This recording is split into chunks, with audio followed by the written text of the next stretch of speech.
Hello students, कैसे हैं आप सब लोग। So myself Manish Kumar Sharma wish you very warm welcome to this wonderful session जिसका नाम है स्टडी अल्फा। तो पढ़ रहे हैं हम क्लास 12th के सेक्सुअल रिप्रोडक्शन फ्लावरिंग प्लांट्स का आज 6th लेक्चर, जिसके अंदर आज हम समझने जा रहे हैं फर्टिलाइजेशन क्या होता है। ठीक है, निषेचन की प्रक्रिया क्या होती है। ठीक है, साथ ही साथ समझेंगे कि फर्टिलाइजेशन के दौरान किस किस बदलावों से, फर्टिलाइजेशन के बाद किस किस बदलावों से एक फूल को गुजरना होता है, क्या क्या बदलाव इस फूल के अंदर होते हैं। ठीक है, कुछ न्यूमेरिकल्स भी इसके एकेडमिक साथ साथ कुछ कुछ कॉम्पिटिटिव बेस पर भी इसके क्वेश्चन बन जाते हैं। ठीक है, कॉम्पिटिटिव एग्जाम के भी क्वेश्चन इसके कॉन्सेप्ट बेस से बन जाते हैं। तो ध्यान से समझेंगे पूरे इस कॉन्सेप्ट को जिसका नाम है फर्टिलाइजेशन। चलिए शुरू करते हैं। सो फर्टिलाइजेशन होता क्या है एक्चुअल में। फर्टिलाइजेशन का मतलब होता है मेल और फीमेल गैमीट का फ्यूजन।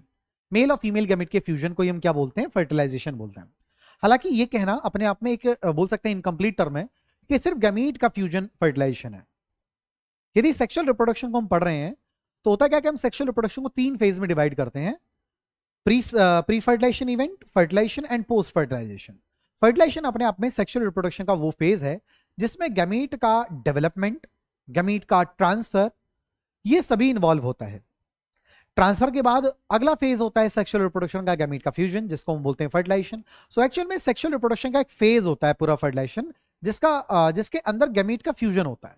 ठीक है, सो एक प्रॉपर डेफिनेशन हम ये बोल सकते हैं that fertilization is the set of all the complete events that lead to fusion of gametes. ठीक है, तो ये कहना fusion of gamete, directly fusion of gamete कहने से कहीं बेहतर होगा। That fertilization is a set of all the event that leads to fusion of gametes. ठीक है, चले तो स्टार्ट करते हैं फर्टिलाइजेशन। उससे पहले एक जरूरी इंफॉर्मेशन ये कि रोजाने की जो क्लास हम ले रहे हैं, जब भी ये क्लास रिकॉर्डेड सेशन के फॉर्म में आपके पास पहुंच रही है तो जो चीज पढ़ाई जा रही है वो चीजें आपको पीडीएफ की फॉर्म में एज इट इज एनोटेशन के साथ आपको मिल सकती हैं। सवाल ये कि कैसे मिल सकती हैं, तो उसके लिए आपको एक छोटा सा काम करना होगा।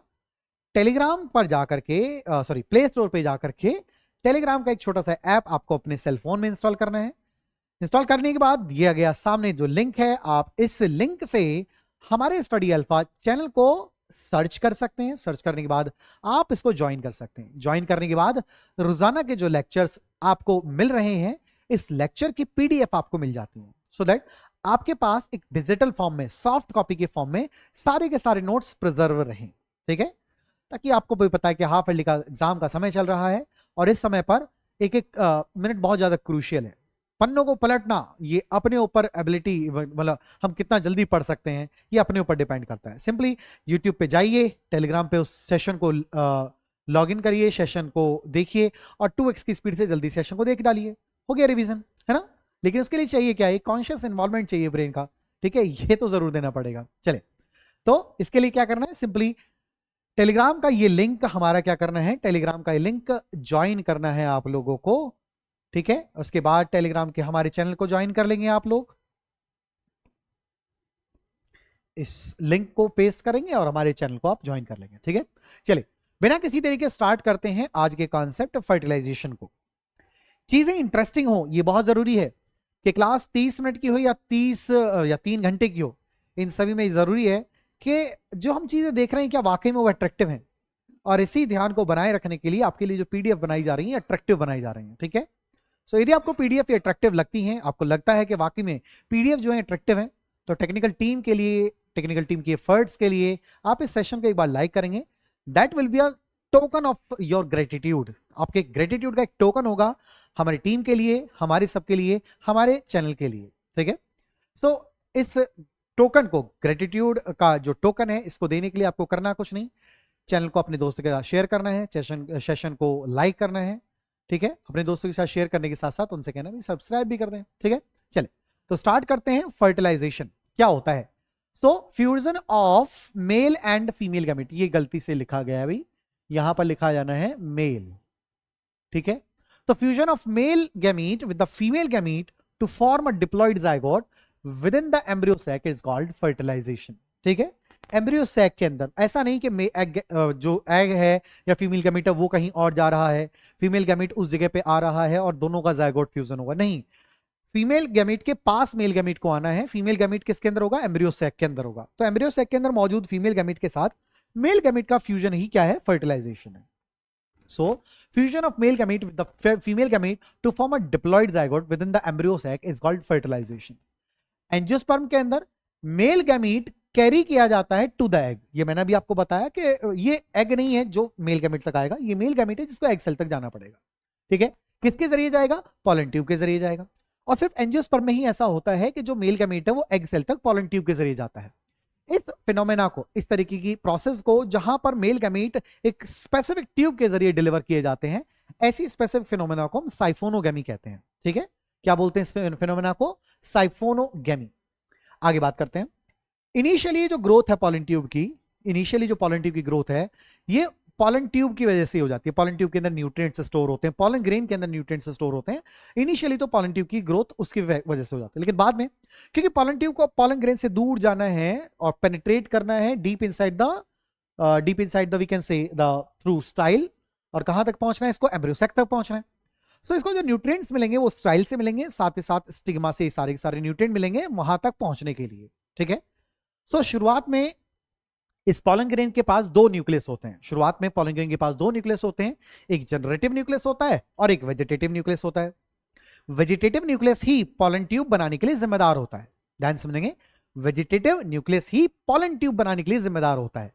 यही वजह है कि जहां हम वेजिटेटिव सेल को पॉलन ट्यूब बनने के लिए जिम्मेदार बता रहे हैं, इसी कारण से वेजिटेटिव न्यूक्लियस को हम क्या बोलते हैं? ट्यूब न्यूक्लियस भी कह देते हैं। ठीक है, वेजिटेटिव न्यूक्लियस को ट्यूब न्यूक्लियस कह देते हैं। ठीक है, पॉलन ग्रेन के अंदर जो दो सेल थी उसमें से एक सेल का मैंने आपको पूरा का पूरा फेट बताया है। जहां पर बची है जनरेटिव सेल, वहां जनरेटिव सेल अपने आप को मेल गैमीट में ट्रांसफॉर्म करके डबल फर्टिलाइजेशन इवेंट को अंजाम देती है। ठीक है, दिए गए डायग्राम को यदि आप गौर से देखें तो दिए गए डायग्राम के अंदर देखेंगे ध्यान से, काम आ गया भाई? हाँ, देखिए, सो दिए गए डायग्राम के अंदर आप ध्यान से देखें यदि, तो इसमें ये कहां गया? हाँ, ये रहा।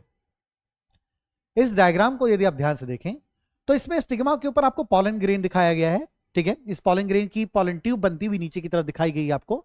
इस पॉलन ट्यूब के अंदर दो न्यूक्लियस हैं, आपको दिख रहा है, एक है जनरेटिव न्यूक्लियस, दूसरा है ट्यूब न्यूक्लियस। यहां पे दिख रहा है आपको ट्यूब न्यूक्लियस। ठीक है, यहां पे दिख रहा है ट्यूब न्यूक्लियस। अब इसी पॉलन ट्यूब की ग्रोथ आपको और थोड़ी सी आगे दिखाई गई है।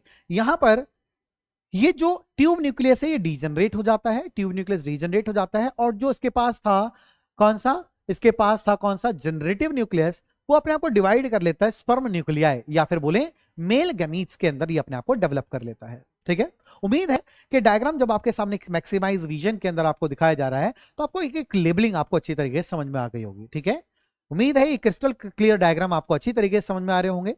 ठीक है, चलिए स्टार्ट करते हैं आगे के कॉन्सेप्ट को, आगे की बातों को शुरू करते हैं। ठीक है, चलिए, सो शुरुआत की जो ग्रोथ है पॉलन ट्यूब की, the occurs at the expense of energy and food material stored in the pollen tube. Pollen tube के अंदर जो एनर्जी और न्यूट्रिएंट स्टोर है उसी के बेस पर पॉलन ट्यूब की ग्रोथ होती है। लेकिन जब ये आगे बढ़ने लगती है तो अब ये अपना न्यूट्रिशन डिराइव करने लगती है स्टिग्मा से और स्टाइल से, स्टिग्मा और स्टाइल से अपना न्यूट्रिशन डिराइव करने लगती है। ये जो पॉलन ट्यूब है सीक्रेट करती है पैक्टिनेज और कुछ हाइड्रोटिक एंजाइम, जिसके जरिए स्टाइल के अंदर क्या करती हुई, स्टाइल के अंदर टनल बनाते हुए पॉलन ट्यूब एंटर कर जाती है।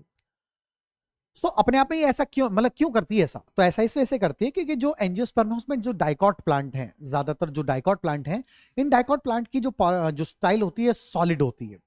अब सॉलिड सी चीज में पॉलन ट्यूब की कैसे एंट्री होगी? तो जरूरत है कि पॉलन ट्यूब को रास्ता अपने आप बनाना पड़ेगा। ये पॉलन ट्यूब रास्ता बनाने के लिए हाइड्रोलिटिक एंजाइम और पैक्टिनेज जैसे कुछ पावरफुल एंजाइम रिलीज करती है, जिससे क्या होगा, रास्ते में जो सेल्स आएंगे वो डीजनरेट होती रहेंगी और इसके लिए रास्ता बनता रहेगा। लेकिन मोनोकॉट जो होते हैं एंजियोस्पर्म के, मोस्टली मोनोकॉट की जो स्टाइल है वो हॉलो होती है, तो इस तरीके से एफर्ट्स लगाने की जरूरत स्टाइल को, पॉलन ट्यूब को नहीं पड़ती है। ठीक है, चलिए, सो the tube secrete pectinase and other hydrolytic enzyme that creates a passage for its entry। इसके एंट्री के लिए पैसेज तैयार करते हैं कौन? ये एंजाइम्स जो पॉलन ट्यूब ही खुद सिक्रीट करती है। ठीक है, चलिए एक इंटरेस्टिंग बात बताऊंगा आपको, ठीक है ना, सेशन के एंड में एक इंटरेस्टिंग बात बताऊंगा। ठीक है, so mostly style is hollow in monocots. मैंने अभी आपको बताया था मोनोकॉट्स के अंदर जो स्टाइल होती है ज्यादातर कैसी होती है, जनरली हॉलो होती है। ठीक है, चलिए अगले बात करते हैं डबल फर्टिलाइजेशन की। ठीक है, डबल फर्टिलाइजेशन डिस्कवर्ड बाय नवाश्चिन। ठीक है, नवाश्चिन ने इसको डिस्कवर किया था डबल फर्टिलाइजेशन को। ठीक है, कंफर्म किया था गुइगनार्ड, एक साइंटिस्ट थे, गुइगनार्ड ने इसको कंफर्म किया था कि एक्चुअल में वाकई में एंजियोस्पर्म के अंदर डबल फर्टिलाइजेशन होती है। ठीक है, चल सो क्या होती है डबल फर्टिलाइजेशन, इसको समझ लेते हैं। तो देखिए जैसे कि दिया गया है कि सबसे पहले इसको डिस्कवर किसने किया था, नवाश्चिन ने। प्लांट लिलियम एंड फ्रिटिलेरिया, यहां पर आपको लिलियम प्लांट दिया गया है। ठीक है, देख रहे हैं ना कि स्लाइड को कितना तरीके से बनाया गया है ना। फ्रिटिलेरिया, ये प्लांट आपके लिए फ्रिटिलेरिया दिया गया है, ये प्लांट आपके लिए लिलियम दिया गया है। ठीक है ना। सो लिलियम और फ्रिटिलेरिया के अंदर नवाश्चिन ने सबसे पहली बार क्या किया था, इसको डिस्कवर किया था। किसको डिस्कवर किया था, डबल फर्टिलाइजेशन को। एक्चुअली में लिलियम के अंदर इसको डिस्कवर किया गया था, फ्रिटिलेरिया के अंदर गुइगनार्ड ने कंफर्म किया था कि भाई नवाश्चिन ने जो काम किया वो वाकई में सही किया कि नहीं किया ना, कंफर्म किया था कि एक्चुअल में जो चीज वो बता रहे हैं कंफर्म करने के लिए कि वो सही है कि नहीं है ना, ये काम उन्होंने किया था। चलिए आगे बात करते हैं। तो डबल फर्टिलाइजेशन होता क्या है, most important unique characteristic property है किसकी, एंजियोस्पर्म की। ठीक है, इसमें क्या होता है, male both male gamete fertilization में इन्वॉल्व होते हैं। जब दो मेल गैमीट इस फर्टिलाइजेशन में इन्वॉल्व होते हैं, दैट्स व्हाई इस फर्टिलाइजेशन को डबल फर्टिलाइजेशन कह दिया जाता है, क्योंकि इसमें दो मेल गैमीट इन्वॉल्व हुए हैं। ठीक है, देखते हैं दोनों मेल गैमीट किस चीज में इन्वॉल्व होंगे। ठीक है, बहुत इंपॉर्टेंट कॉन्सेप्ट है, बहुत ध्यान से इत्मीनान से पूरी कॉन्सेंट्रेशन के साथ पूरा ध्यान मेरी आवाज पर और सामने बोर्ड पर क्या लिख रहे हैं हम, इस पर ध्यान रखना है। ठीक है, सो डबल फर्टिलाइजेशन एक ऐसा फर्टिलाइजेशन है जिसमें दो मेल गैमीट इन्वॉल्व होते हैं, और दो मेल गैमीट इन्वॉल्व हुए हैं, इस वजह से इसको डबल फर्टिलाइजेशन कहा गया है। दिया गया कि जब पहला मेल गैमीट फ्यूज हो जाए एग सेल के साथ to form a diploid zygote, और इसके अलावा जब दूसरा मेल गैमीट फ्यूज हो जाए पोलर न्यूक्लियाई के साथ to form PEN, PEN stands for primary endosperm, nucleus, primary endosperm nucleus. तो यदि पहला मेल गैमीट फ्यूज होता है एग सेल के साथ जाइगोट बनाने के लिए, और दूसरा मेल गैमीट फ्यूज हो जाता है पोलर न्यूक्लियाई के साथ पेन बनाने के लिए, तो इस कंप्लीट इवेंट को हम बोलते हैं double fertilization. So these two act of fertilization constitute the process of double fertilization. ये दोनों ही इवेंट मिलाकर के क्या कही जाती हैं, डबल फर्टिलाइजेशन कही जाती हैं। चलिए समझते हैं इसको, एक मैनुअल तरीके से समझते हैं। ठीक है, देखिए ध्यान से, देखिए let's consider this is the stigma, this is the style and this is ovary. ठीक है, हालांकि कितना बड़ा हम प्लांट इसको बना रहे हैं सिर्फ समझने के पॉइंट ऑफ व्यू से। ऊपर की तरफ मैंने यहाँ पे एक एग सेल बनाई है। ठीक है, इसके अलावा मैं यहाँ पर दो सिनर्जिड सेल बना रहा हूं यहाँ पर। ठीक है, चलो इसके अलावा स्टूडेंट्स यहाँ पर तीन एंटीपोडल सेल होती हैं, और बीच में यहां पर प्रेजेंट होती हैं दो पोलर न्यूक्लियाई। ठीक है, अब जो पॉलन ग्रेन ऊपर से आ रहा है, अरे ये पूरा मिट गया। अब जो पॉलन ग्रेन ऊपर से आ रहा है, ये पॉलन ग्रेन पॉलन ट्यूब के जरिए अपने कंटेंट को डिलीवर करेगा नीचे की तरफ। ठीक है, चल समझते हैं। So let's suppose this is the pollen grain, और ये पॉलन ग्रेन बना रहा है, ये पॉलन ग्रेन बना रहा है पॉलन ट्यूब। ये पॉलन ट्यूब के जरिए एक्चुअली में होता क्या है, हम पहले पढ़ चुके हैं पुराने लेक्चर के अंदर, पुरानी क्लास के अंदर हम पढ़ चुके हैं कि स्टिग्मा से न्यूट्रिशन को एब्जॉर्ब करके इसके प्रोटोप्लाज्म एक्सटेंशन होने लगता है। इसका प्रोटोप्लाज्मिक एक्सटेंशन होता है, जिसका परिणाम ये होता है कि इसमें पॉलन ट्यूब बन जाती है। ये पॉलन ट्यूब स्टाइल के थ्रू एंटर करते हुए कहां तक आती है, ये आती है एग तक। तो लेट्स सपोज ये यहां तक आ गई है, ओव्यूल तक आ गई है। ठीक है, I am repeating my term, ये ओव्यूल तक आ जाती है। इस ओव्यूल तक आने के लिए क्या करना पड़ता है, आप देखिए ध्यान से, इसको इस स्टाइल का रास्ता पार करना पड़ता है। स्टाइल के रास्ते को पार करने के लिए इसके पास कुछ डिग्रेडिंग एंजाइम होते हैं ना, कुछ लिटिक एंजाइम होते हैं। पैक्टिन जो पैक्टिन को ब्रेक करता है, हाइड्रोलिटिक एंजाइम होता है। ठीक है, तो इस रास्ते को तय करते हुए पूरा आ जाता है। ठीक है, और इस दौरान इसका वेजिटेटिव न्यूक्लियस खत्म हो जाता है, सिर्फ बचता है इसके पास स्टूडेंट कौन सा न्यूक्लियस, इसके पास बचता है एक ही न्यूक्लियस, कौन सा, जनरेटिव न्यूक्लियस। कौन सा, जनरेटिव न्यूक्लियस। रास्ते में ये जनरेटिव न्यूक्लियस अपने आप को दो मेल गैमीट्स में डिवाइड कर लेता है। ठीक है, मैं थोड़ा सा कलर दूसरा ले लेता हूं, लेट्स सपोज ब्लू ले रहे हैं। तो ये मेल गैमीट अपने आप को, ये जनरेटिव सेल अपने आप को दो मेल गैमीट में डिवाइड कर लेगी। स्टूडेंट ध्यान से समझेंगे, पहला मेल गैमीट फ्यूज हो जाएगा एग सेल के साथ, तो ये है हमारी एग सेल, और इस एग सेल के साथ फ्यूज हो जाएगा फर्स्ट मेल गैमीट। ठीक है, वहीं बात करें, ये है हमारे पोलर न्यूक्लियाई, ये है क्या, पोलर न्यूक्लियाई। तो पोलर न्यूक्लियाई के साथ फ्यूज हो जाएगा हमारा सेकंड मेल गैमीट। ठीक है, अब क्योंकि दो फ्यूज हुए हैं इस वजह से इसको डबल फर्टिलाइजेशन कहा जाता है। ध्यान समझेंगे स्टूडेंट्स। शायद आज से पहले आपको ये बात ना पता हो, है ना, ये मैं चैलेंज तो नहीं कर रहा भाई, ठीक है, लेकिन सरफेस कभी कभी हम एनसीईआरटी पढ़ लेते हैं ना, सरफेस सुपरफिशियल एनसीईआरटी पढ़ लेते हैं, तो उसमें इतना हम ध्यान नहीं दे पाते हैं। ठीक है, समय है ध्यान देने की, ध्यान देने का समय है। तो मेरी कोशिश है कि कोई कॉन्सेप्ट ऐसा ना छूट जाए जो स्टडी अल्फा के स्टूडेंट को ये कहने की आगे जरूरत पड़ जाए कि हमने नहीं पढ़ा, एनसीईआरटी में नहीं दिया हुआ है ना, ये मैं शुरुआत से बोलता आ रहा हूं। तो चलिए, जहां पहला मेल गैमीट एग सेल के साथ फ्यूज होता है, इस पर्टिकुलर इवेंट को हम बोलते हैं, इस पर्टिकुलर इवेंट को हम बोलते हैं सिनगैमी। क्या बोलते हैं बच्चों? इस पर्टिकुलर इवेंट को हम बोलते हैं सिनगैमी। वहीं जो दूसरा मेल गैमीट है, जब ये पोलर न्यूक्लियाई के साथ फ्यूज होता है तो इसको हम बोलते हैं ट्रिपल फ्यूजन। इसको हम बोलते हैं ट्रिपल फ्यूजन। एक्चुअल में इसको ट्रिपल फ्यूजन बोलने की अपनी एक वजह है। वजह क्या है? वजह ये है कि पोलर न्यूक्लियाई में दो न्यूक्लियस होते हैं, पोलर न्यूक्लियाई में दो न्यूक्लियस होते हैं, और भाई सेकंड मेल गैमीट अपने आप में एक न्यूक्लियस है। सो यहां पर जो रिजल्ट है अपने आप में तीन न्यूक्लियाई के फ्यूजन का रिजल्ट है। दैट्स वाई इसको ट्रिपल फ्यूजन कहा जाता है। ठीक है, keep in mind why we are saying it as triple fusion, because इसके अंदर तीन न्यूक्लियस इन्वॉल्व हैं, तीन न्यूक्लियाई इन्वॉल्व हैं। ठीक है, सॉरी न्यूक्लियस मैंने बोल दिया, तीन न्यूक्लियाई इसमें इन्वॉल्व हैं। दैट्स वाई इसको ट्रिपल फ्यूजन कहा जाता है। ठीक है, और यदि मैं कहूं कि सिनगैमी और ट्रिपल फ्यूजन को, सिनगैमी और ट्रिपल फ्यूजन को कंबाइन इवेंट किस नाम से जान सकते हैं हम? This is known as double fertilization. इस इवेंट को क्या बोलते हैं हम कंबाइनली? डबल फर्टिलाइजेशन हम इस कंबाइन इवेंट को कहते हैं। ठीक है, double fertilisation that was discovered by Nawaschin and we can say confirmed by Guignard. ठीक है, कंफर्म बाय गुइगनार्ड। चले, सो डायग्रामेटिक व्यू में आपको ये मैंने आपको समझाने की कोशिश की है कि एक्चुअल में डबल फर्टिलाइजेशन होता क्या है। ठीक है, ध्यान समझेंगे बेटा कि जो एग सेल से फर्स्ट मेल गैमीट का फ्यूजन हुआ है ये अपने आप में किसको जन्म देगा? ये बड़ा यहां पर बनाएगा जाइगोट। जब पहला मेल गैमीट एग सेल के साथ फ्यूज होगा तो जाइगोट बनाएगा, और जब second male gamete polar nuclei के साथ फ्यूज होगा तो ये बनाएगा पेन। ठीक है, PEN stands for primary endosperm nucleus, primary endosperm nucleus. So being a brilliant student of study alpha, बताएंगे मुझे जल्दी से जाइगोट की प्लॉइडी क्या होगी, जाइगोट की प्लॉइडी और पेन की प्लॉइडी क्या होगी? ठीक है, वेरी गुड। जाइगोट की प्लॉइडी होगी 2n, क्योंकि इसमें दो न्यूक्लियस का फ्यूजन इन्वॉल्व था, या इस फ्यूजन में दो न्यूक्लियस इन्वॉल्व थे। वहीं पेन की प्लॉइडी होगी स्टूडेंट्स, पेन की प्लॉइडी होगी 3n, पेन की प्लॉइडी होगी 3n। ठीक है, पेन की प्लॉइडी कितनी? 3n होती है। ठीक है, क्योंकि इसमें तीन न्यूक्लियस इन्वॉल्व हुए हैं, एक मेल गैमीट और दो पोलर न्यूक्लियाई, दैट्स वाई इसकी प्लॉइडी क्या बन जाती है? 3n बन जाती है। ठीक है, चलिए आगे बात करते हैं। अब जब ये फर्टिलाइजेशन हो चुका है तो फर्टिलाइजेशन के बाद एक फ्लावर में क्या क्या बदलाव आते हैं?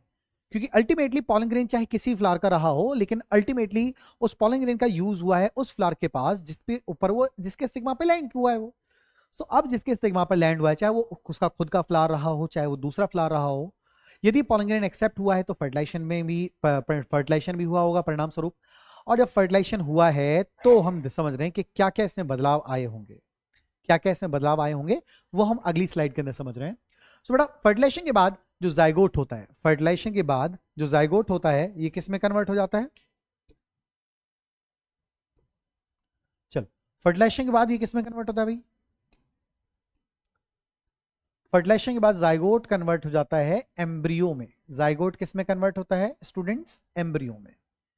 इसके बाद पेन कन्वर्ट हो जाता है एंडोस्पर्म में, पेन कन्वर्ट हो जाता है एंडोस्पर्म में। लेकिन बेटा इसमें ध्यान रखेंगे कि पहले एंडोस्पर्म कन्वर्ट होगा तब जाकर के जाइगोट एम्ब्रियो में कन्वर्ट होगा। पहले पेन एंडोस्पर्म में कन्वर्ट होगा, देन जाइगोट एम्ब्रियो में कन्वर्ट होगा। ऐसा इस वजह से क्योंकि पेन से जो एंडोस्पर्म बनेगा जिसकी प्लॉइडी हम 3n बता रहे हैं, ये पेन या फिर ये एंडोस्पर्म इस प्रोसेस में क्या प्रोवाइड करेगा? इस प्रोसेस में प्रोवाइड करेगा न्यूट्रिशन। क्या प्रोवाइड करेगा इस प्रोसेस में? न्यूट्रिशन प्रोवाइड करेगा।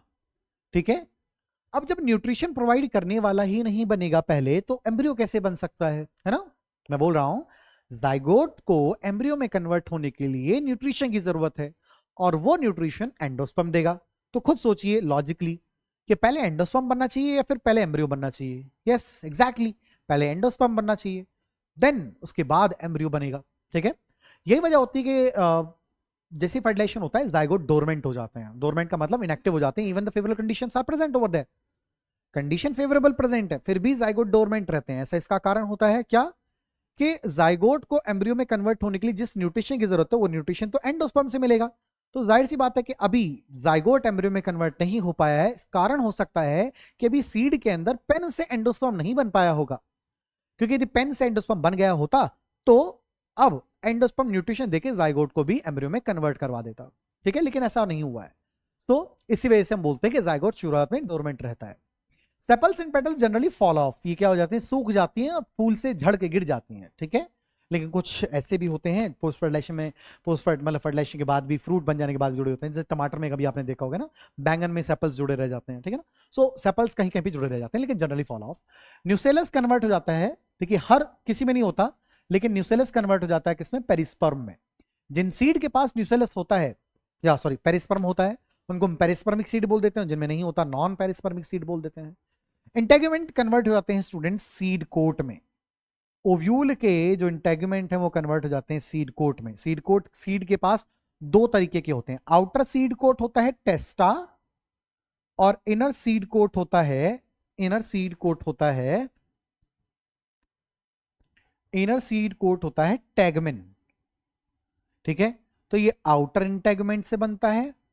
इंटेगुमेंट भी दो तरीके के हो गए ना, कौन कौन से, एक बन गया आउटर इंटेगुमेंट और एक बन गया inner integument. Inner integument, integument.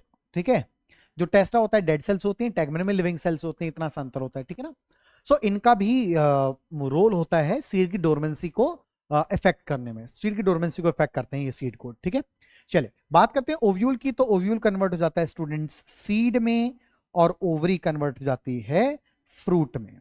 Ovary किस में कन्वर्ट हो जाती है, ओवरी कन्वर्ट हो जाती है फ्रूट के अंदर। ठीक है, सो हमने समझ लिया कि पोस्ट फर्टिलाइजेशन में क्या क्या होने वाला है।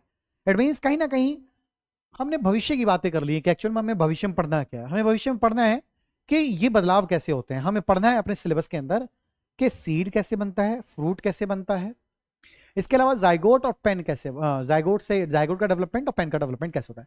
जाइगोट का एम्ब्रियो में जो डेवलपमेंट होता है इसको एम्ब्रियोजेनेसिस कहते हैं। ठीक है, इसको एम्ब्रियोजेनेसिस बोलते हैं। तो आप खुद बताइए, पहले हम एंडोस्पर्म का फॉर्मेशन पढ़ेंगे, एम्ब्रियो का फॉर्मेशन पढ़ेंगे, according to the sequence. Yes exactly, हमें पहले किसका डेवलपमेंट पढ़ना होगा, एंडोस्पर्म का, क्योंकि बिना एंडोस्पर्म के डेवलपमेंट के तो एम्ब्रियो डेवलप हो ही नहीं सकता, because endosperm is the factor which will provide nutrition in the development of embryo.